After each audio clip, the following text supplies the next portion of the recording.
What's up, guys? Today we're going to be diving in on the question, how do we think about quantifying the quality of our relationships? This video is the second in a series comparing some of the teachings from Stephen Covey and Jocko Willink. And both of these guys have essentially a very similar answer to this question. It's something that Stephen Covey calls the emotional bank account, and it's something that Jocko calls leadership capital. And one of the really cool things to see is how Stephen Covey lays out his book, 7 Habits of Highly Effective People.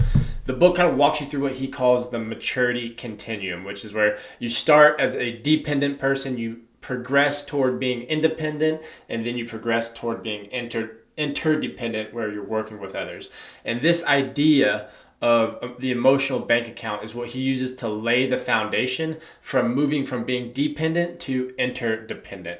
And this idea of the emotional bank account is that every interaction that you have, you're either making deposits into or you are withdrawing from this emotional bank account, right? So if I trust you, if I listen to you, if I let you influence me, I'm going to build up an emotional bank account with you. And on the opposite side of that, if I don't give you any trust, I don't let you influence me at all, and just foster a negative relationship, I'm going to be making withdrawals from that emotional bank account. So this is the same idea that Jocko calls leadership capital, and it's a great metaphor using that kind of bank account analogy of, hey, am I building up trust and influence with this person, or am I making withdrawals and losing that? And obviously, once you get to the point where you've hit zero or go negative, you are bankrupt. You can get to a point where you no longer have any influence over anybody,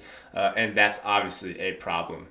So this metaphor applies not only to work with your colleagues, but also to your family, your spouse, kids, friends, right? So whether this is your personal life or in your professional life, this metaphor of the emotional bank account or leadership capital has just been a tremendous for me in my professional career and helping me take the very complex nature of leadership and really bring it down to a practical level of how do I implement this in the day-to-day life. So really what that looks like for me is anytime I enter an interaction with somebody is, hey, how can I leave this interaction having made deposits into my leadership capital versus making withdrawals from that. So obviously I fall short of that all the time. Every single day I make way more unintended withdrawals than I would like to admit.